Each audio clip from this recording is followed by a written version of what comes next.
Hello friends, कैसे हैं आप सभी। स्वागत करते हैं आपके अपने यूट्यूब चैनल पर। आज की क्लास में हम बायोलॉजी के फर्स्ट चैप्टर जैव प्रक्रम के कुछ बहुत ही इम्पोर्टेंट एमसीक्यू लेकर आए हैं, जिसके बारे में हम बात करेंगे। तो चलते हैं पहले क्वेश्चन की तरफ। पहला क्वेश्चन है हमारा, मानव में निम्न में से कौन उत्सर्जन तंत्र से संबंधित है? आमाशय, प्लीहा, हृदय, वृक्क।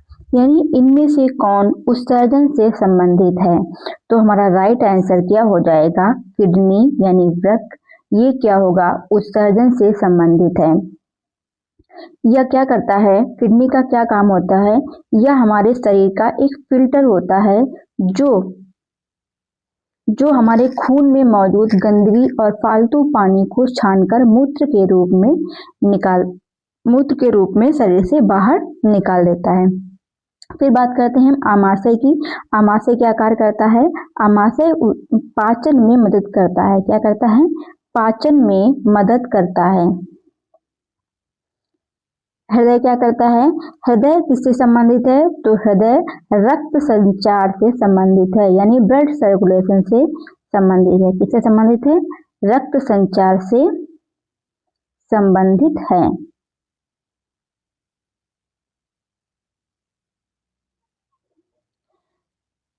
चलते हैं अगले क्वेश्चन की तरफ। अगला क्वेश्चन है हमारा, श्वसन प्रक्रम के दौरान ग्लूकोज अणु का पायरुवेट अणु में विखंडन होता है। किसमें होता है? माइटोकॉन्ड्रिया मैट्रिक्स में, कोशिका द्रव्य में, केंद्रक द्रव्य में या लाइसोसोम में। तो इसका सही जवाब हो जाएगा कोशिका द्रव्य में। किसमें होगा? कोशिका द्रव्य में होगा। देखिए, जैसे जब हम खाना खाते हैं तो वह किसमें बदलता है? ग्लूकोज में बदलता है। और जो ग्लूकोज में बदलता है, जिससे जो ऊर्जा बनने की जो पहली स्टेप होती है वो कहाँ होती है? कोशिका द्रव्य में होती है। कहाँ होती है? कोशिका द्रव्य में होती है। और इसके बाद की जो प्रक्रिया होती है वो क्रेब्स चक्र के रूप में कहाँ होती है? माइटोकॉन्ड्रिया में होती है। कहाँ होती है? माइटोकॉन्ड्रिया में होती है। अगला क्वेश्चन, अलिंद व निलय किस मानव अंग के भाग होते हैं? यानी जो अलिंद और निलय होते हैं वह मानव के शरीर में ऐसा कौन सा अंग होता है जिसके भाग होते हैं? तो ऑप्शन नंबर ए हृदय, ऑप्शन नंबर 2 यकृत, ऑप्शन नंबर सी वृक्क और ऑप्शन नंबर डी मस्तिष्क। तो इसका सही जवाब हो जाएगा ऑप्शन नंबर ए हृदय। हृदय क्या होता है? हमारा हृदय जो होता है वह 4 भाग में डिवाइड होता है। कितने में? 4 भाग में डिवाइड होता है। ऊपर के 2 भाग क्या होते हैं? अलिंद होते हैं। ऊपर के 2 भाग क्या होते हैं? अलिंद होते हैं। और नीचे के 2 भाग क्या होते हैं? निलय होते हैं। क्या होते हैं? निलय होते हैं। या दायां भाग होता है और या बायां भाग होता है। तो इसे क्या कहेंगे? यह दायां अलिंद हो जाएगा, यह बायां अलिंद हो जाएगा, और यह दायां निलय हो जाएगा, और यह बायां निलय हो जाएगा। चलते हैं अगले क्वेश्चन की तरफ। 6 कार्बन वाले अणु ग्लूकोज को 3 बार 6 कार्बन वाले अणु पायरुवेट में विखंडन होता है। यह प्रक्रम कहाँ होता है? यह क्रिया कहाँ होती है? अभी पीछे के क्वेश्चन में हमने पढ़ा था। तो इसका सही जवाब हो जाएगा हमारा कोशिका द्रव्य में। यह क्रिया कहाँ होती है? कोशिका द्रव्य में होती है।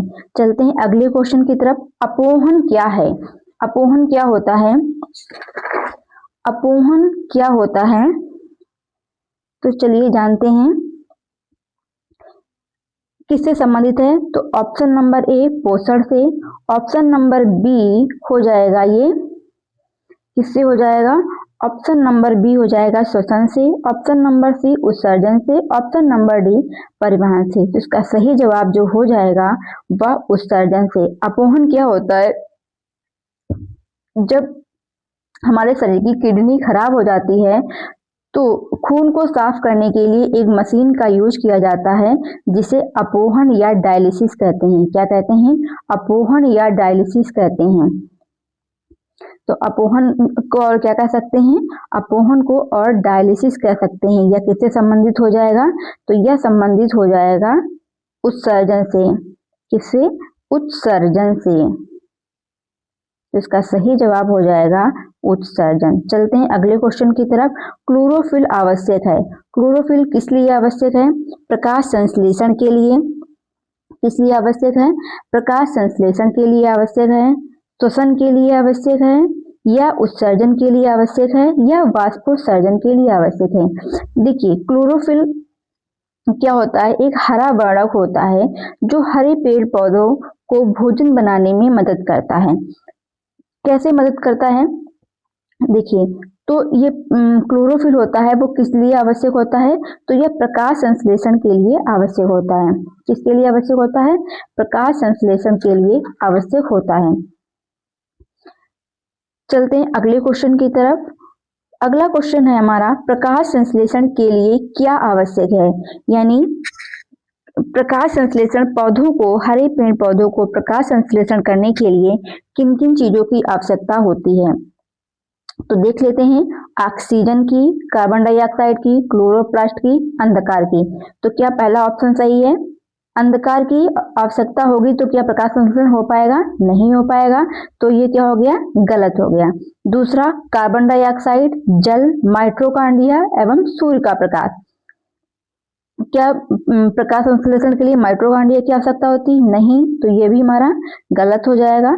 ऑप्शन सी है कार्बन डाइऑक्साइड, जल, क्लोरोप्लास्ट और सूर्य का प्रकाश। तो ये आंसर हमारा सही हो जाएगा। यानी प्रकाश संश्लेषण के लिए हमें जल की आवश्यकता होती है, कार्बन डाइऑक्साइड की आवश्यकता होती है और सूर्य के प्रकाश की आवश्यकता होती है। चलते हैं अगले क्वेश्चन की तरफ। द्वार कोशिकाएं पाई जाती हैं। तो द्वार कोशिकाएं किसमें पाई जाती हैं? फेफड़े में, यकृत में, स्टोमेटा में, हृदय में। किसमें? फेफड़े में, यकृत में, स्टोमेटा में, हृदय में। द्वार कोशिकाएं कहाँ पाई जाती हैं? स्टोमेटा में पाई जाती हैं। किसमें पाई जाती हैं? स्टोमेटा में पाई जाती हैं। ये द्वार कोशिकाएं क्या होता है? इनमें पानी भर जाता है तो ये क्या होती हैं? फूल जाती हैं। और ये कैसी होती हैं? राजमा के आकार की होती हैं। कैसी होती हैं? राजमा के आकार की होती हैं।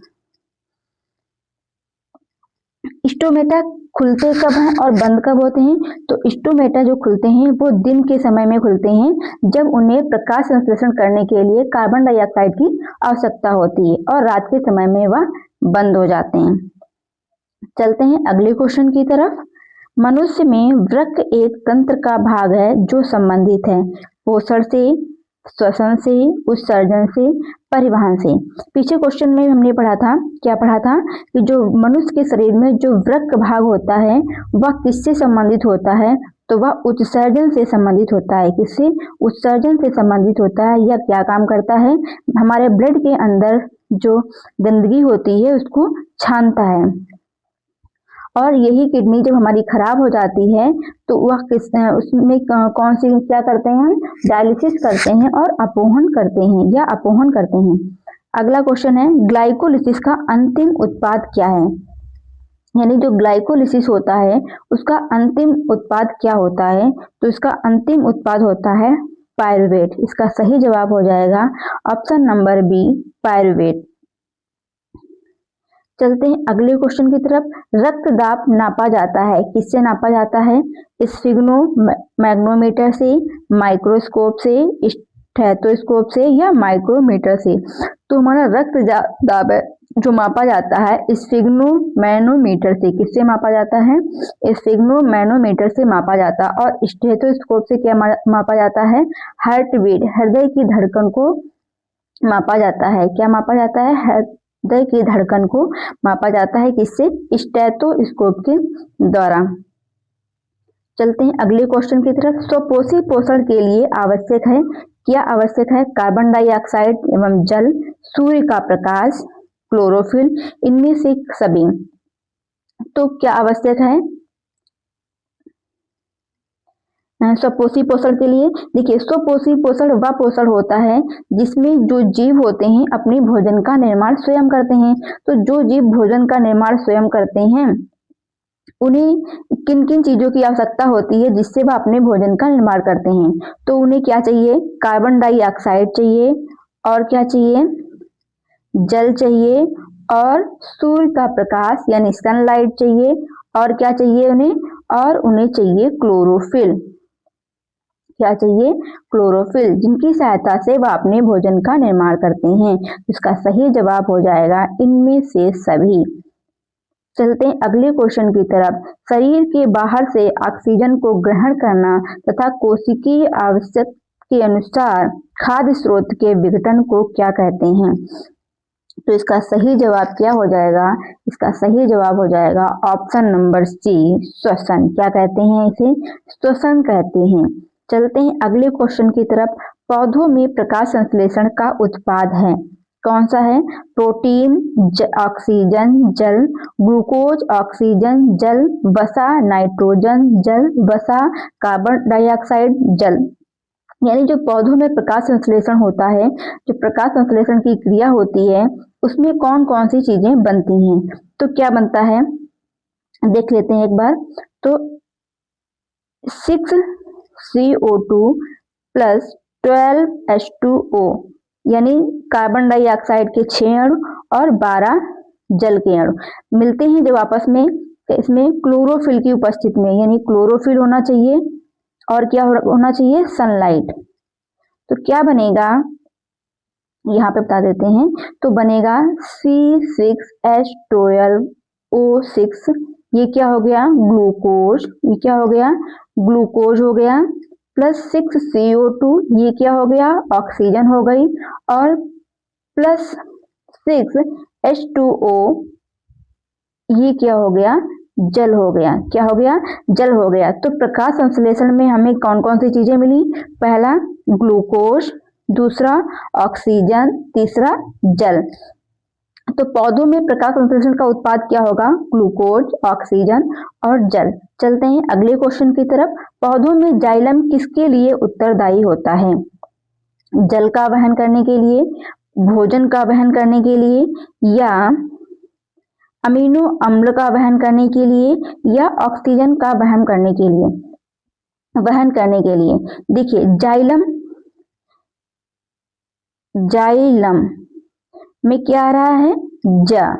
तो इससे हम याद रख सकते हैं, या जल के वहन के लिए उत्तरदायी है, यानी जाइलम जल के वहन के लिए उत्तरदायी है। किसके लिए? जल के वहन के लिए। एक हमारा आता है फ्लोएम। यह जाइलम और फ्लोएम या क्या है? भोजन के पौधों में परिवहन के लिए दो पाइपलाइन हैं, एक जाइलम और एक फ्लोएम। जाइलम क्या करता है? केवल नीचे से जल को एक दिशा में ऊपर ले जाता है पौधों में। और फ्लोएम क्या करता है? फ्लोएम में क्या आ रहा है? एफ, फा, यानी एफ फॉर फूड। इससे हम याद रख सकते हैं, यह भोजन को पत्तियों से ऊपर और नीचे दोनों दिशाओं में ले जाता है, यानी भोजन को क्या ले जाता है? पत्तियों में पहुंचाता है दोनों दिशाओं में। तो हमारा राइट आंसर इसका क्या हो जाएगा? जाइलम किसके लिए उत्तरदायी है? जल के वहन के लिए। और फ्लोएम किसके लिए उत्तरदायी है? भोजन के लिए। किसके लिए? फूड के लिए, भोजन के लिए। चलते हैं अगले क्वेश्चन की तरफ। ऑक्सीजन की उपस्थिति में पाइरूवेट का ऑक्सीकरण कोशिका के किस भाग में होता है? ऑक्सीजन की उपस्थिति में पाइरूवेट का ऑक्सीकरण कोशिका के किस भाग में होता है? तो इसका सही जवाब हो जाएगा माइटोकॉन्ड्रिया। ग्लूकोज का जो आधा हिस्सा होता है वो कोशिका द्रव्य में टूटता है, यानी जो ग्लूकोज बनने की जो पहली प्रक्रिया होती है वो कहाँ होती है? कोशिका द्रव्य में होती है। लेकिन उसके बाद जो ऊर्जा 38 ATP जो ऊर्जा बनती है वह कहाँ बनती है? माइटोकॉन्ड्रिया के अंदर बनती है। चलते हैं अगले क्वेश्चन की तरफ। पौधों में फ्लोएम का कार्य क्या होता है? ये आंसर तो आसानी से हो जाएगा। इसका सही जवाब क्या हो जाएगा? खाद्य पदार्थों का स्थानांतरण। क्या हो जाएगा? खाद्य पदार्थों का स्थानांतरण। पौधों में मनुष्यों में पाचन की शुरुआत किस अंग से होती है? किस अंग से होती है? पहला ऑप्शन है हमारा मुख से, छोटी आंत से, यकृत से, पित्ताशय से। तो देखिए, भोजन पचने की शुरुआत कहाँ से होती है? तो यह हमारे मुख से होती है, यानी भोजन का जो पाचन होता है वह हमारे मुख से ही प्रारंभ हो जाता है।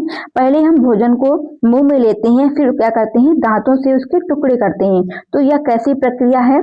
भौतिक प्रक्रिया है। और जब उसमें लार को मिलती है तो वह कैसी प्रक्रिया हो जाती है, रासायनिक प्रक्रिया होती है। तो हमारे भोजन का जो पाचन होता है वह कैसी क्रिया होती है, फिजियोकेमिकल क्रिया होती है, यानी इसमें भौतिक भी क्रिया होती है और रासायनिक भी क्रिया होती है। तो इसके चरण कितने होते हैं आपसे पूछा जा सकता है इसकी इसको सीक्वेंस में लगाने के लिए। तो पहले क्या होता है, अंतर्ग्रहण होता है, फिर पाचन होता है, फिर अवशोषण होता है, फिर संघीकरण होता है और फिर बहिक्षेपण होता है। ये भोजन के पाचन के चरण होते हैं। चलते हैं अगले क्वेश्चन की तरफ। निम्नलिखित में से कौन सा जोड़ा प्रकाश संश्लेषण की अभिक्रिया में प्रयोग किया जाता है? प्रकाश संश्लेषण की अभिक्रिया में इनमें से कौन से ऑप्शन है जो प्रयोग में किया जाता है? तो पहला ऑप्शन है कार्बन डाइऑक्साइड एवं ऑक्सीजन। क्या प्रकाश संश्लेषण की क्रिया में ऑक्सीजन का प्रयोग किया जाता है? नहीं, तो ये भी हमारा गलत हो जाएगा। जल एवं ऑक्सीजन, ऑक्सीजन का प्रयोग नहीं होता है, ये भी गलत हो जाएगा। जल एवं कार्बन डाइऑक्साइड, तो ये सही आंसर हो जाता है। क्या हो जाएगा सही आंसर? जल एवं कार्बन डाइऑक्साइड या प्रकाश संश्लेषण की क्रिया में प्रयोग किया जाता है। चलते हैं अगले क्वेश्चन की तरफ। कूपिका वायु कोष्ठिका पाई जाती है। ये क्या है? कूपिका है। क्या है ये? कूपिका। तो कूपिका किसमें पाई जाती है? यकृत में, फेफड़ों में, आमाशय में या जीभ में? तो इसका सही जवाब हो जाएगा फेफड़ों में। जो कूपिका होती है वह कहाँ पाई जाती है? वह फेफड़ों में पाई जाती है और इसका मुख्य काम क्या होता है? रक्त एवं हवा के बीच ऑक्सीजन और कार्बन डाइऑक्साइड का आदान प्रदान करना। क्या काम होता है इसका?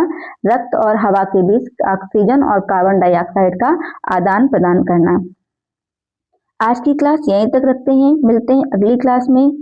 अगर आपको हमारी क्लास अच्छी लगती हो तो आप हमारे चैनल को लाइक, सब्सक्राइब तथा हमारे वीडियो को लाइक जरूर कीजिएगा। मिलते हैं अगली वीडियो में, तब तक के लिए जय हिंद, जय भारत।